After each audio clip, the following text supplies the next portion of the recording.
Next up from the trash pile, we have a Briggs and Stratton / Generac portable generator. It's looks like it has 4,000 rated watts and how many surge watts? 6,600 surge watts. It's a model 4000 EXL extended life generator. It has a 7.8 horsepower Generac engine. I believe it's a GH220 engine. Has electric start, though I doubt it works. Most of the time the batteries are dead.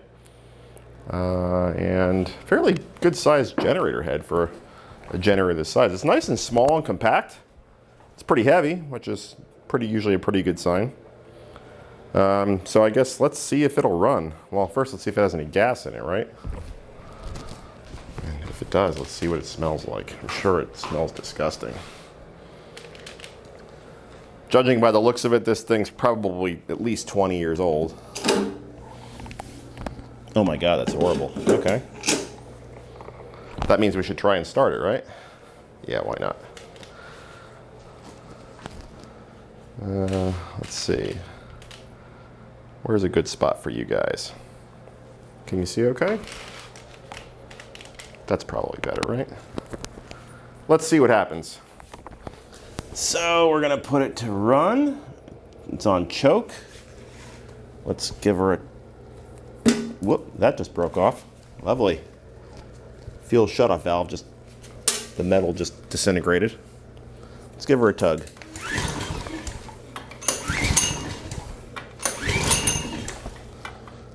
Not seeing many signs of life. Let me see if I can rotate that fuel shutoff valve with a pair of pliers. Let's try that again. There we go. Oh, it's still crumbling. Okay, so I guess we have our first part on the parts list. Man, that's horrible. Looks like it was in the on position anyway, so. I don't think anybody's home. What do you guys think? She ain't starting. Okay, let's spray some of the liquid fire into the carb and see if we get her to kick. Put you guys there. I suppose we should make sure it has some oil in there first. This thing probably has a low oil shutdown. See, is that going to crumble too? Jeez.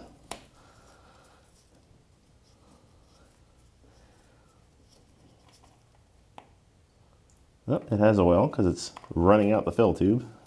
Slowly. I don't think it's drastically overfilled, but maybe a tad. Oil looks pretty clean. Guess that's a good sign, right? Get a paper towel and sop that up.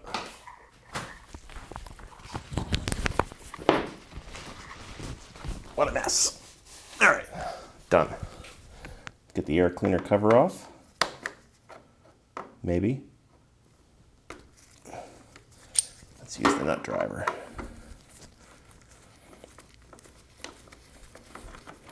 One. Let's see if there is an air cleaner in there, right? You never know. Oh, cool. Some fuel dripping out. That's always fun.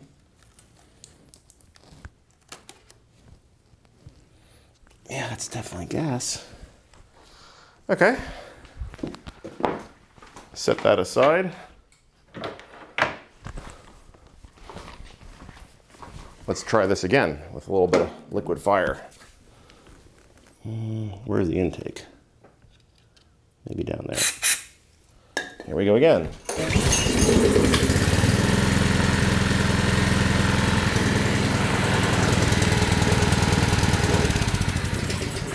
Okay, seems to run.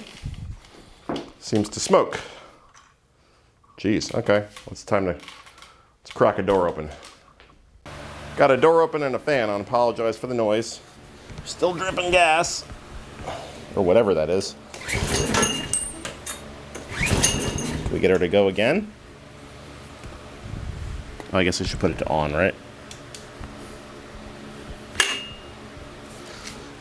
Let me put something under there to catch the fuel. Or whatever that is. That's not going to work. Stand by. All right, let's let her run again, right? This is fun. I put it back to on. Spray some more liquid fire in there.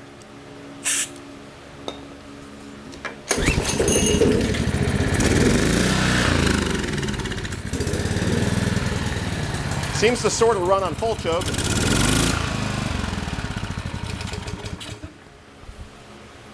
A little smoky. Let's give her another chance. See if maybe we can keep it running.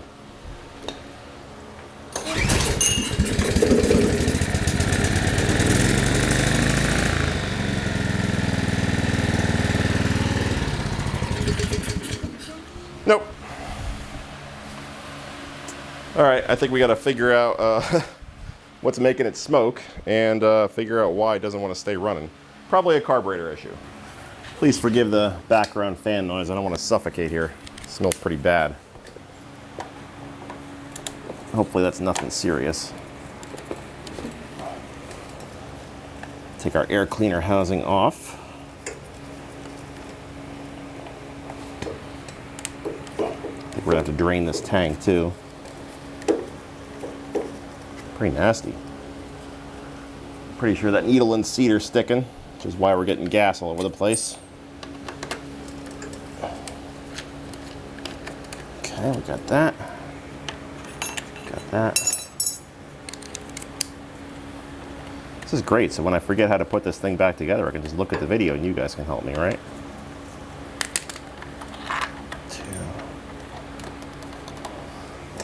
Oh, we got one up there too. You guys probably saw that one and I didn't. Okay. Let's just pull right out now. There we go. Looks like the choke is holding us on. There we go.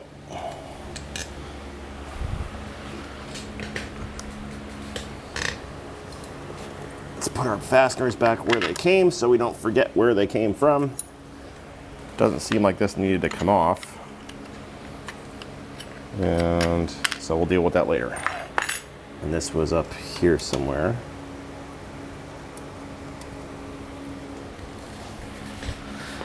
So we got our carburetor and no fuel shut off. Get you zoomed in a little bit so you can see what's going on. Let's get you zoomed in the right area.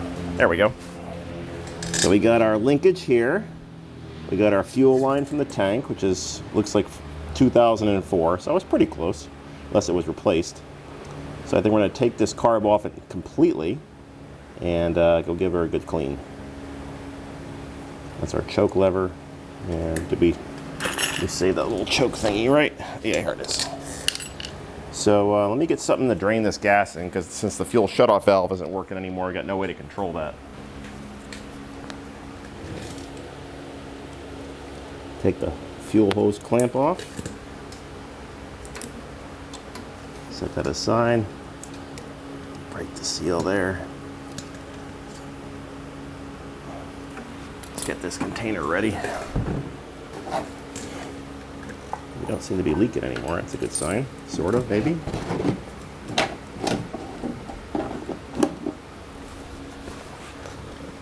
Let's get our linkage off too.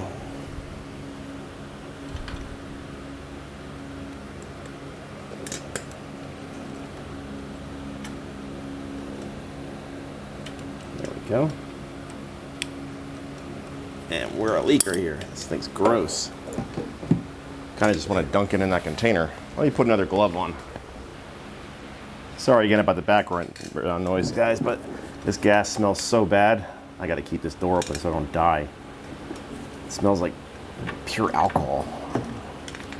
Okay, so we're draining into that tank. Let's let that go for a while. Let's take our carburetor apart. All right, got a 12mm socket. Let's see what we got going on here.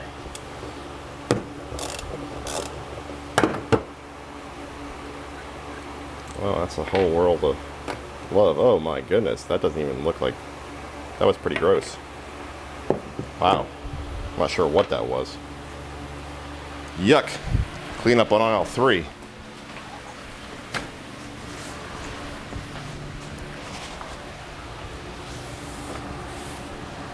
Look at that. That doesn't look like gas, does it?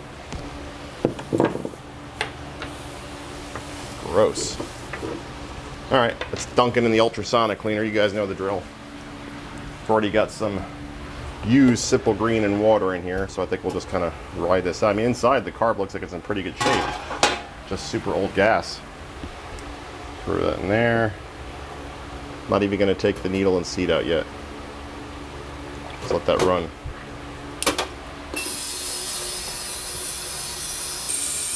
I end up swapping out the ultrasonic cleaning fluid, just Simple Green and water. It's kind of cool to see it work. See all that goo coming out of that jet there? Amazing how this thing works. Love it. It's been going for a good 15 minutes or so, and there's still goo coming out of there. Yuck. About 20 total minutes in the ultrasonic cleaner, and stuff is still coming out of this thing. Look at that. That is gross. Looks super clean on the outside, but clearly not on the inside. Been in there almost an hour. All the nastiness is starting to come off of this thing, so I think we're past the point of diminishing returns. I think it's reassembly time. Let's get our needle and seat in there. Whoops. Of course I drop it. Why not, right? Okay, so let's get that where it needs to go. And these are a little tricky. I think I got it. Gonna put cross pin in. I'll just do a quick test, make sure it goes up and down. Does it? Yeah, it seems to. Okay. Now we can put the bowl on, tighten it. This is a Nikki Carb. Normally they're not a very desirable one, but this one seems like it's really well constructed. It's in really good shape. A lot of the ones they put on junky equipment have a lot of plastic parts. Let's go stick this back on the unit and see what happens. Here goes nothing. Let's put that bad boy back on there. We gotta get our, actually let's do our linkage first. That's probably easier. So let's get our little spring.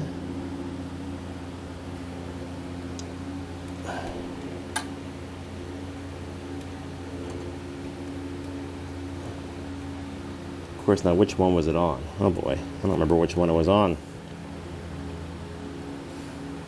There's two holes here. Might have to go check the video. Do you guys remember?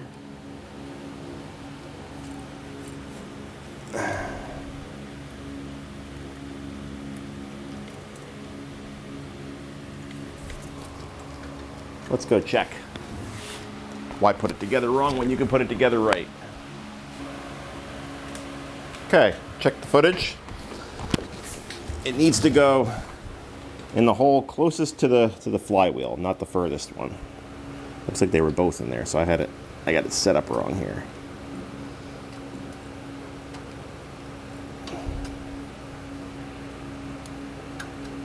There we go. That's how it goes. Let's put our fuel line on. Get this thing out of the way. Let me get a pair of pliers to put that fuel clamp on.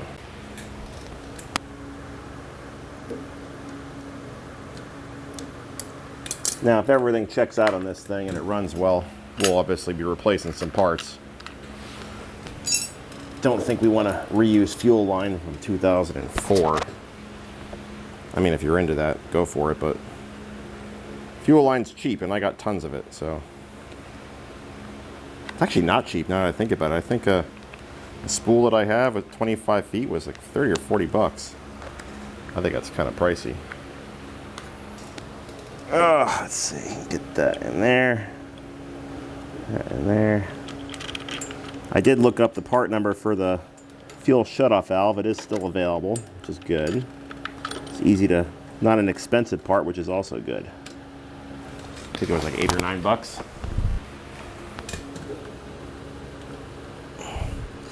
You should always use those fuel shutoff valves if your equipment has them, because sometimes those carburetor needles stick and then crankcase will fill with fuel. Although not on this unit, it's actually pretty well designed. I think it's physically impossible because the carburetor is lower than everything else. Oops. Gotta align this thing here. There's a little crankcase vent tube that you have to make sure it connects to the air cleaner, and I smushed it. But it break it. I don't think I did. Nope, just didn't align it right. There we go.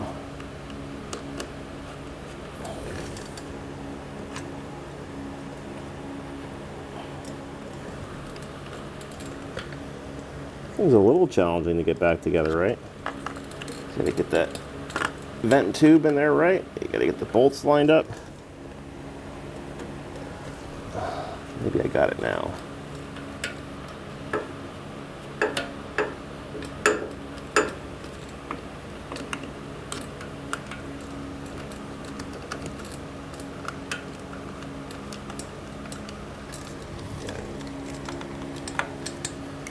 Again, if this thing works okay and doesn't smoke like a sieve for too long, then we'll be messing with some parts. Perhaps replacing that tube because it's 20 years old too.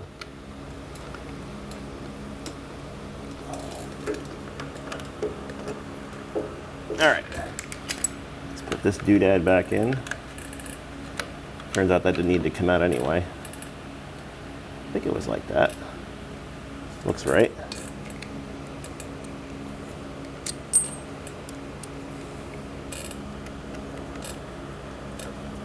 See if this thing makes power too. That's kind of important. All right, good. Let's put some gas in it.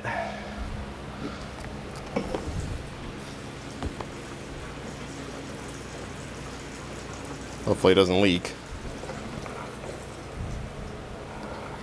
You guys see any leaks? I don't see any, at least not yet.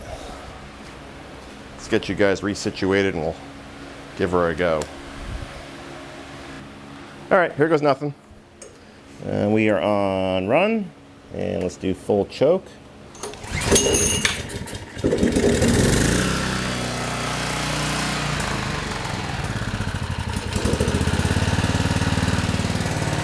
Not warmed up yet.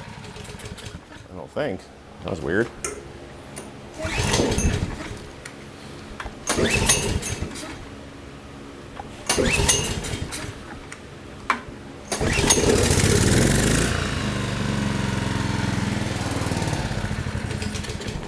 So we're cutting out. Why are we cutting out?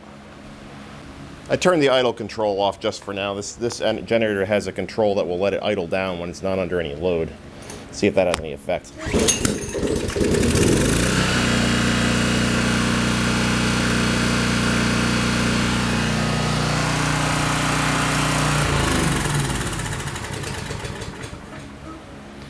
Okay. Maybe low oil shutdown. I don't think we have low oil. Guess we can start disconnecting things until something starts to work, right?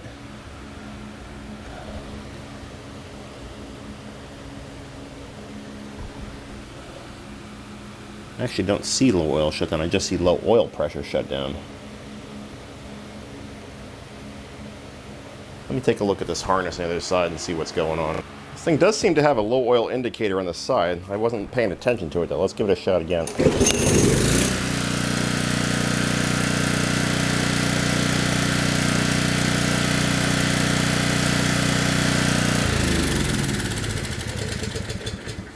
Nope, that doesn't seem to be it. I didn't see the low oil light come on. Okay, I solved that problem by disconnecting the oil pressure switch by the oil filter. Now it doesn't stall anymore. The question is, will it stop smoking? And hopefully that oil pressure switch is just faulty.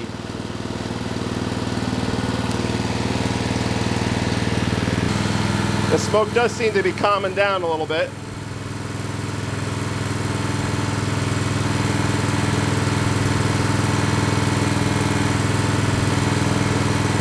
Hopefully it stops entirely.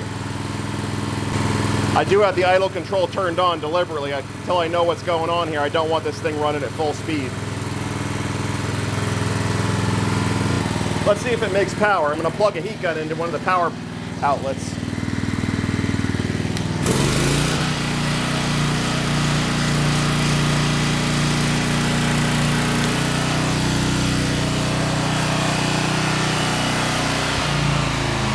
Yep, seems to make power just fine. Don't know what the quality of the power is, but at least it makes power. The smoke seems to have stopped entirely. Hopefully you guys can hear me. I know the thing's probably loud.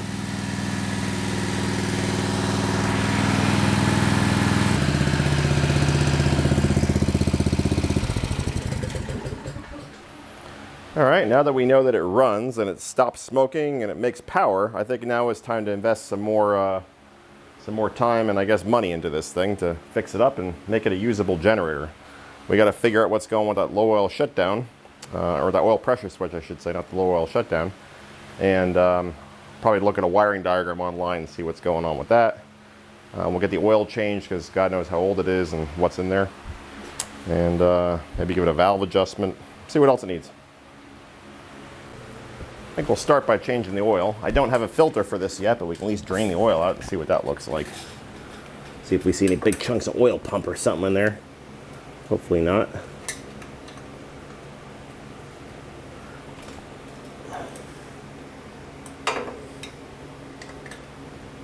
This oil's gonna be nice and hot, so be a little careful. I think it's time to get a glove. Okay, let's see if we can't make a mess.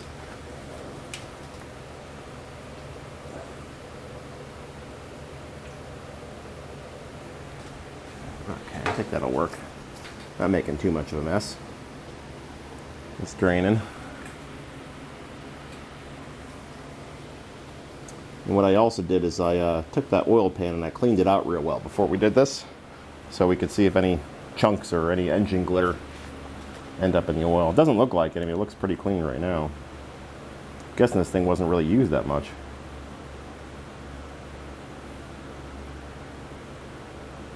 Who knows? Maybe that pressure switch is just stuck. See if we can get the oil filter off. Yeah, that's pretty hot. Got an oil filter wrench that sort of fits. It's a Performance Tools oil filter wrench, Toyota 14 flute W54118. Let's see if it actually works though before you get all excited. Yeah, it worked. Loosened it. That's what we needed to do, right? And we're getting oil flow out of the filter, which is good. And the filter is hot, which suggests that oil is making it in there as well. So I don't think we have a lubrication issue. I think we have a lubrication sensor issue. Let's see what that filter crosses over to. All right, so we got the oil drained. I have parts on order. I have an oil filter. It's a Wix 51394. I have a Sten's aftermarket air filter assembly. And I haven't really looked at the oil pressure switch too much yet. I think I did look up the part number. It's a $30 part, but I think before I spend that kind of money, I want to check and see a little bit deeper what's going on. It looks like it's just a switch, not a temperature, not a pressure sensor. So I'm guessing that is just grounded out right now.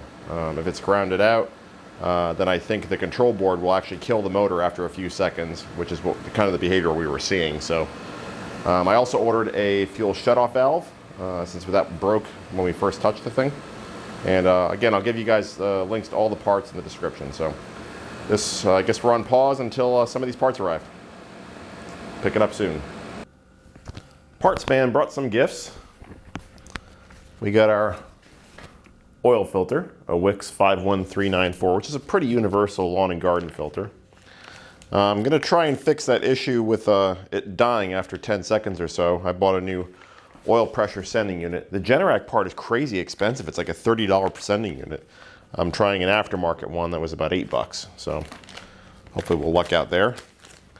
Got a new air cleaner assembly. The pleated paper version is a Stens 100 598, and the pre-cleaner is a Stens 100 626.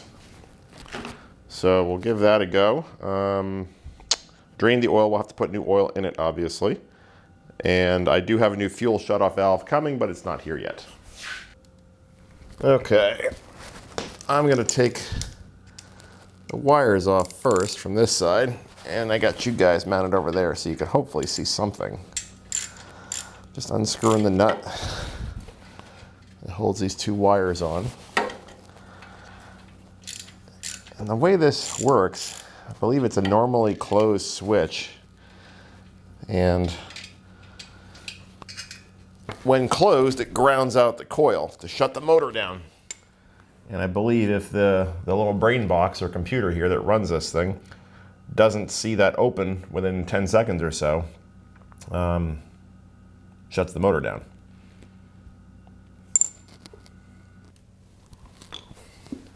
Got an 1 1/16 socket. Let's try and loosen her up. Jeez, she's on there.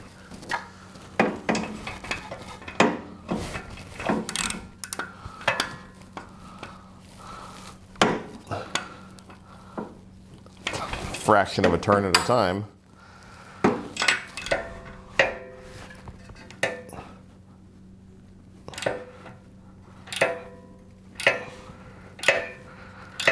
Could flip the generator over on its belly and get an extension and do this, but it's loosening up. It's not worth the effort. These things are pretty notorious for going bad on these generators, so I guess I shouldn't be too surprised having to do this repair, given the age.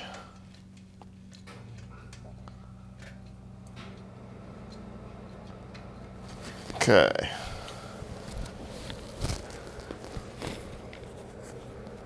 And here is the old sending unit. Old and new side by side. They look nearly identical. One was about $9, one was 30. Let's get the new one set up in there. Let's make sure everything's the same size.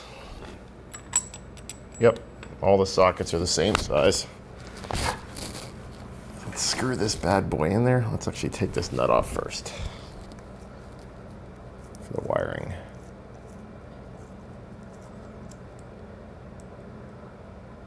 Okay.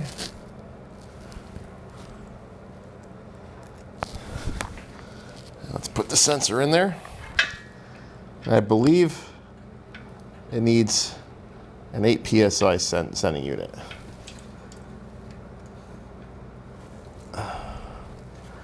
Come on.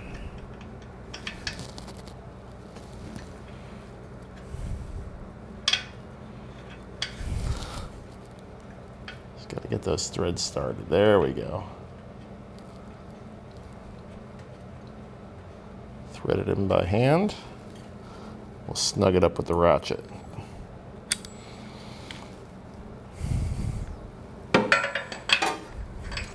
Let me get an extension. This is ridiculous. Let's see if this helps at all. Oh man, it's so annoying. Horrible access to this thing. I guess the best I'm gonna get.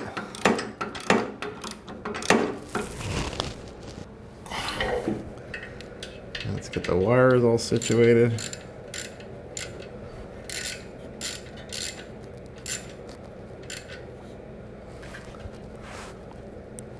Okay, they're on. Now let's put our oil filter on.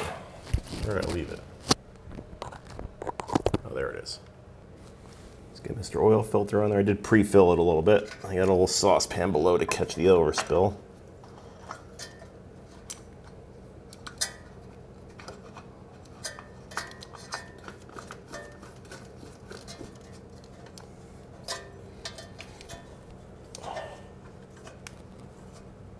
There we go. Let's hook our harness back up. Hopefully that solves our cutout issue. Put some oil in it.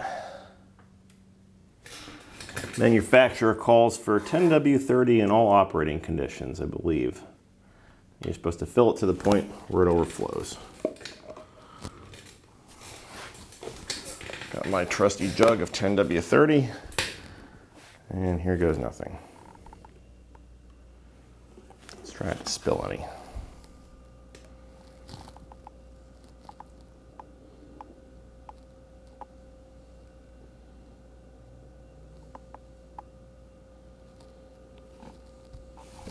Let's see if we're overflowing yet. Oh, I spilled some.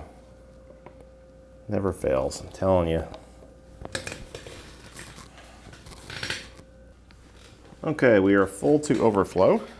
Put the cap back on. I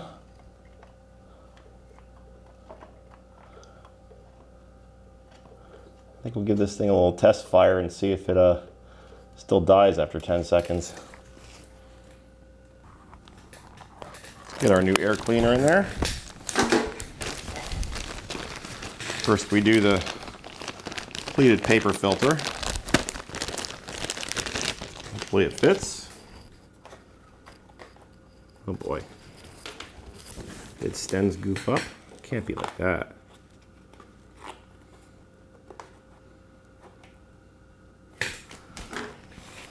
I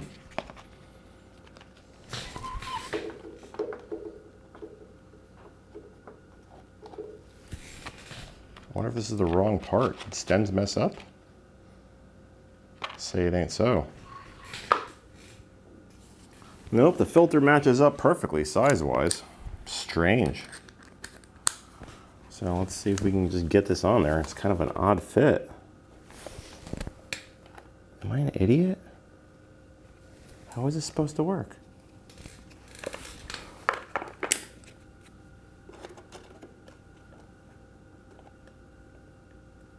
Can't be like that, can it?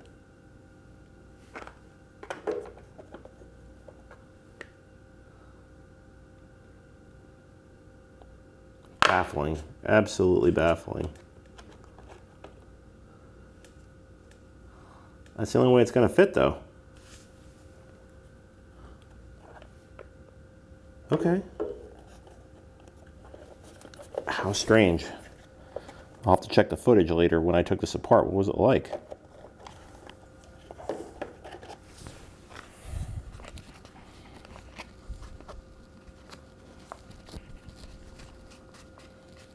I didn't take note of what it looked like, but maybe it's irrelevant, right? I was gonna say, Stens doesn't normally mess up with their parts interchanges. That'd be highly unusual.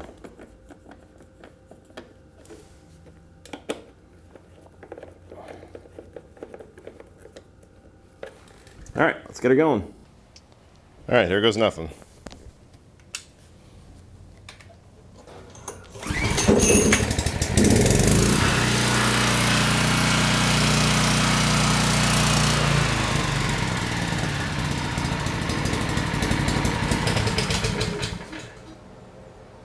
Yeah, guess it wasn't the oil pressure sending unit. Or maybe I just didn't let it run long enough. Maybe that filter wasn't full of oil yet. Still running.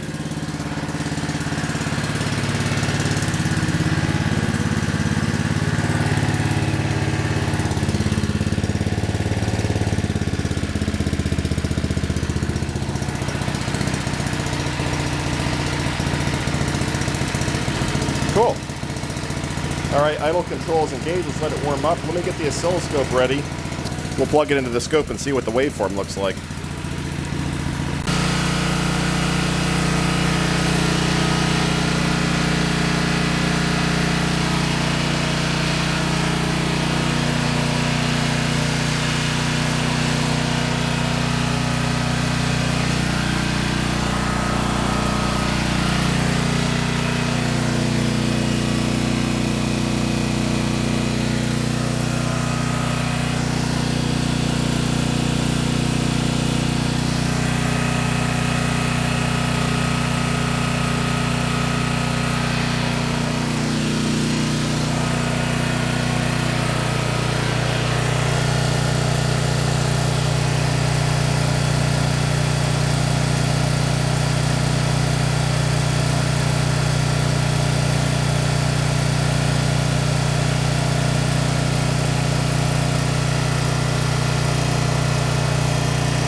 So we saw the generator run, we saw it make power, it made about 125 volts RMS.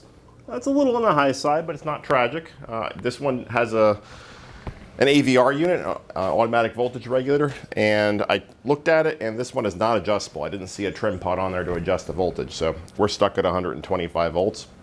Just eyeballing it, harmonic distortion looks to be pretty typical of a portable generator. It didn't look like it was super clean power like that WEN inverter generator that I tested previously. So I'm guessing, again, just eyeballing, this is probably in the 20% range, which is not unusual for a portable. A lot of them are like that. You pay a lot of money if you want something with low total harmonic distortion that's designed or safe for active power factor correction power supplies and whatnot. But for a job site or emergency power during a storm, this thing should do just fine. So I think that's going to be it until we get the fuel shutoff valve. I thought I would give you guys a close-up what you see in the scope, because the video wasn't terribly clear and might have been a little confusing because in the first part of the video the attenuation on the probe wasn't set correctly, and you saw I think a peak to peak of like over 900 volts. But you see here we're at about 126 volts with the attenuation set correctly, and you see a little bit of nonsense here going on in the transitions and at the peaks here. Again, it's not atypical for some of the generators I've tested. And we see, I think our frequency here was 61 Hertz.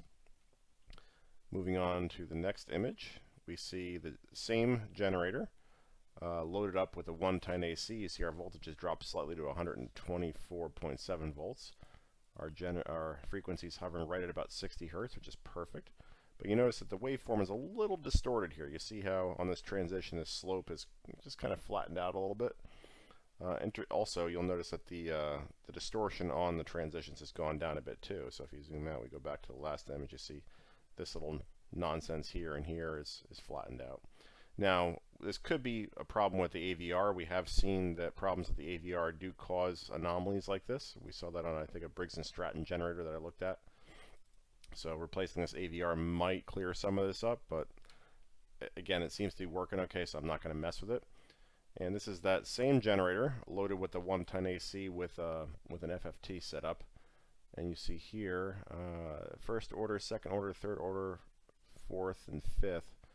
Again, this is not a scope that's designed to do good FFTs and calculate THD, so this is really a guess at best, but I'm guessing just based upon what I see here and what I see in the FFT, this is probably a 20% harmonic distortion gen head, which I think I said in the video. So at least you guys now have close-ups, and hope this helps. Fuel shutoff valve has arrived. It's part number 310573GS. Let's get it installed. I'm going to try flipping the generator up so that the engine starter is up in the air just to give us better access. Fuel tank is mostly empty, so I don't think there's much risk of spilling anything. Might end up regretting this, we'll see. Oh, that little handle is in the way. There we go, that's probably good enough. I don't see anything major leaking. That gives us really nice access to the shutoff valve, which is right there. Got my 9/16 wrench to loosen this lock nut, which should loosen up the whole thing. And we got to take off this hose clamp and then the fuel hose, and we should just be able to unscrew it.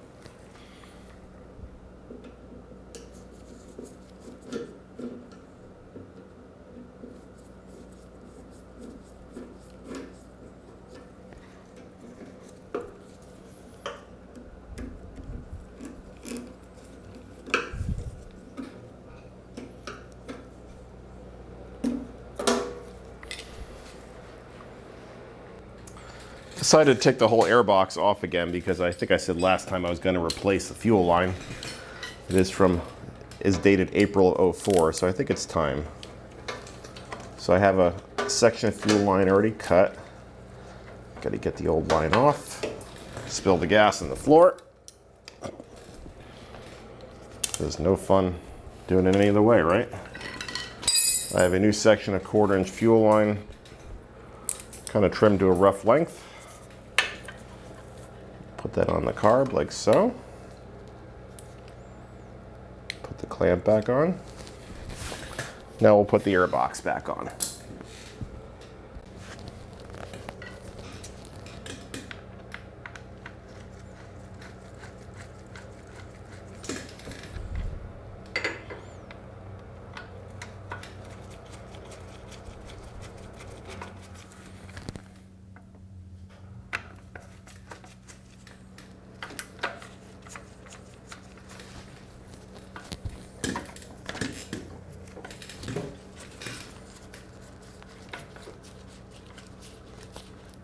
Usually like to replace fuel line if it's more than a couple years old. It doesn't last forever, especially with the ethanol in our fuel.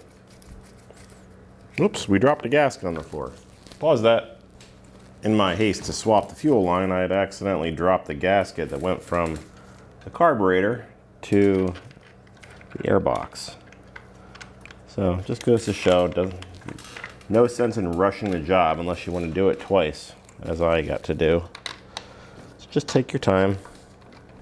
Slow and steady wins the race, right? Got everything all kind of laid up here. Just tightening the bolts. And now my carb choke linkage just disappeared. Jeez, I need to slow down. I think I'm rushing because it's late and it's hot. It's got to be 100 degrees in this garage. It's brutal. Anyway, so we got a new fuel line. I have a proper hose clamp. We're not going to reuse that screw clamp that was on the line that I started with. That looks like it was replaced at some point. So let's cut this line down to size. Actually, let's get the old valve off. Curious as to why it's disintegrated. I mean, it's metal, right? Whoops. A bit of fuel in there, and now it's on me. Wonderful.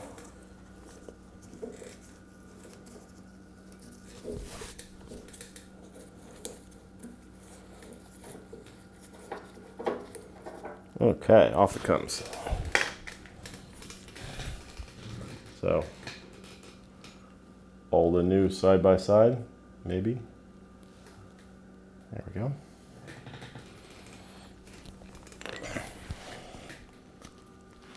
So, simply a matter of just screwing it back into the tank, right? And then we got to take that lock nut and tighten it up into the threads to lock it in place so it doesn't back itself out.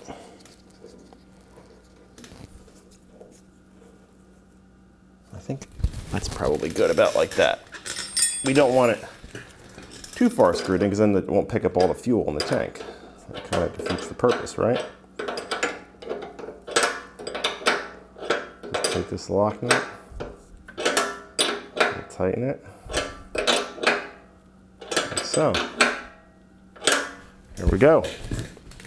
Take our fuel line, cut it to length. I'll go about there.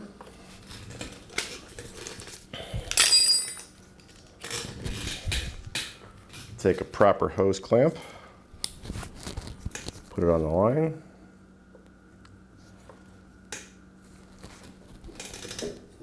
And we just put the line on the valve and hope we don't break it.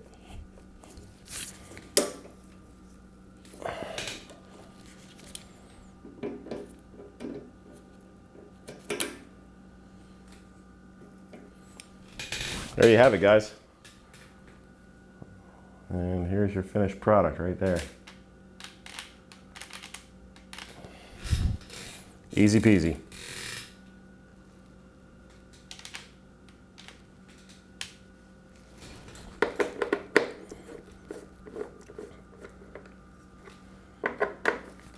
Now hopefully we have a functioning fuel shutoff valve. So I think in the morning we'll get this thing started. And that'll probably be the last video or last clip we record of this, and nothing else to do except clean it off.